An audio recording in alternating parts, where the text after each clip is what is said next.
Hello students, आज हमारा topic है VB.NET। जैसे कि आप सभी विद्यार्थी को पता होगा कि हम प्रोग्रामिंग लैंग्वेज के बारे में जानते हैं, डेटा क्या होता है, प्रोग्राम क्या होता है, सॉफ्टवेयर्स क्या होते हैं। तो हम क्या करते हैं कि हमारा जो ये टॉपिक है PGDC और DCE के लिए बहुत ही खास है। हम इसमें कंटिन्यू करते हैं कि VB.NET क्या है, प्रोग्रामिंग लैंग्वेज क्या है, प्रोसीजर लैंग्वेज क्या है, हाई लेवल लैंग्वेज क्या है। इन सारी चीज़ों के बारे में अभी हम अध्ययन करेंगे। तो आज का हमारा टॉपिक है introduction to visual basic .NET। आज हम पढ़ेंगे why VB.NET, what is a new in VB.NET, उसमें क्या अपडेशन हुए हैं और वो लैंग्वेज क्यों एसेंशियल है। जो स्टार्टिंग कर रहे हैं प्रोग्राम बनाने के लिए या कुछ नए प्रोग्रामिंग सीखने के लिए, तो उसके लिए विजुअल बेसिक कहाँ किस हद तक हेल्पफुल है, इन सारी चीज़ों के बारे में हम आज डिस्कस करेंगे। तो सबसे पहले हम देखते हैं कि introduction to programming and visual basic होता क्या है। तो इसमें क्या होता है, कंप्यूटर हार्डवेयर एंड सॉफ्टवेयर लगेगा, आपके प्रोग्रामिंग लैंग्वेजेस रहेंगे, हिस्ट्री भी है उसके अंतर्गत आ जाएगा कि हिस्ट्री पढ़ेंगे हम, विजुअल बेसिक कहाँ था, कैसे आया, और इस बारे में हम पर्टिकुलर एक चर्चा भी करेंगे। ठीक है, इतने सारे पॉइंट्स है, create and save and solution, open existing solution, visual studio 2010, ये सारी चीज़ें हम उसके बारे में अभी कंटिन्यू करेंगे। तो सबसे पहले हम ये देखते हैं कि कंप्यूटर जो सिस्टम होता है उसके हार्डवेयर और सॉफ्टवेयर के ये जो हमें बेसिक ब्लॉक डायग्राम है, ये हम सब पहले ही भलीभांति उनसे परिचित हैं कि आप एक इनपुट डिवाइस होता है, आपका जो CPU होता है जिसे हम बोलते हैं CPU सेंट्रल प्रोसेसिंग यूनिट, उनके अंदर जो दो पार्ट्स रहते हैं, ALU रहता है और CU रहता है। उसके बाद आउटपुट डिवाइस होता है, फिर एक आता है आपका सेकेंडरी स्टोरेज डिवाइस। ये सारी चीज़ें ब्लॉक डायग्राम से आप भलीभांति पूर्व में परिचित हैं। Software refers to the program that run on computer. Software को हम एक और दूसरी परिभाषा में बोल सकते हैं कि बहुत सारे प्रोग्राम्स को जब आपस में मिला दिया जाता है तब वो सॉफ्टवेयर का रूप ले लेता है। सॉफ्टवेयर में बहुत सारे प्रोग्राम्स इनबिल्ट होते हैं और हमारे आवश्यकता अनुसार वो क्या करते हैं, हम उसके अनुसार सॉफ्टवेयर को कैटेगराइज कर सकते हैं। अब इसमें कैटेगराइज सॉफ्टवेयर को दो तरीक़ों से किया गया है। एक तो है आपका ऑपरेटिंग सिस्टम और दूसरा है आपका एप्लीकेशन सॉफ्टवेयर। ऑपरेटिंग सिस्टम में क्या होता है, बहुत सारे प्रोग्राम्स होते हैं जो कंप्यूटर को मैनेज करते हैं, हार्डवेयर रहता है, कंट्रोल पैनल्स रहते हैं, यूजर्स रहते हैं, ये सारी चीज़ें आपके ऑपरेटिंग सिस्टम में आ जाएंगे।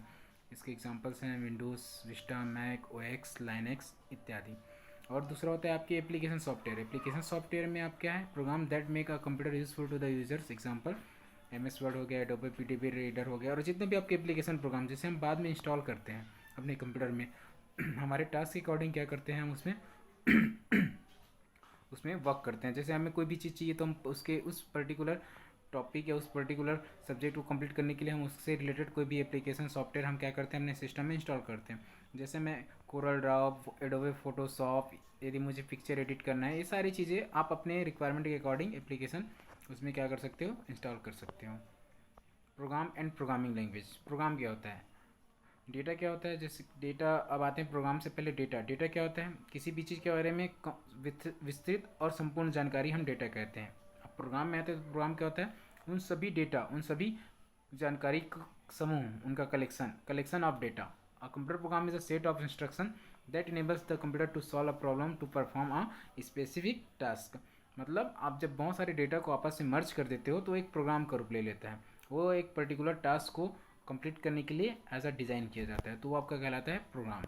अब प्रोग्राम आए तो उसके बाद हम पढ़ेंगे प्रोग्रामिंग लैंग्वेज क्या होता है।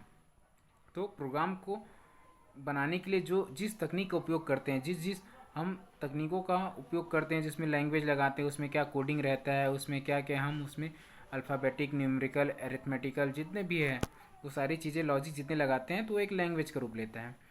तो ये सारी चीज़ें अभी कंटिन्यू करेंगे। मेन मेमोरी के बारे में हम पहली बात ही पूर्व परिचित है, जब हम बेसिक फंडामेंटल का जो टॉपिक पढ़े थे उसमें ये सारी चीज़ें आप पहले ही पढ़ चुके हो। आगे बढ़ते हैं।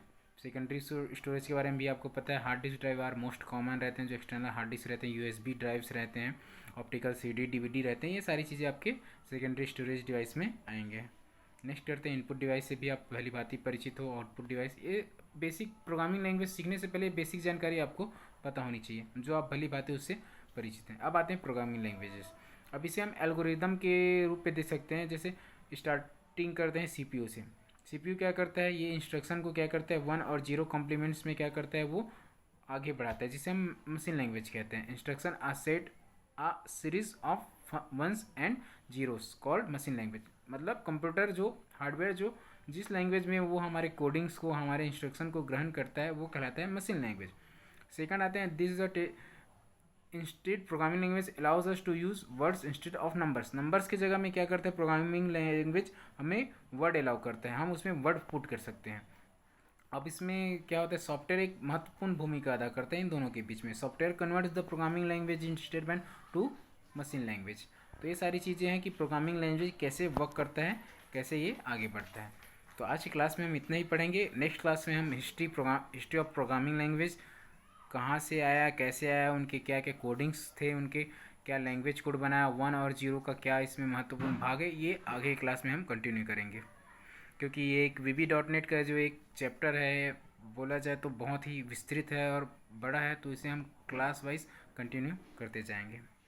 Thank you dear students.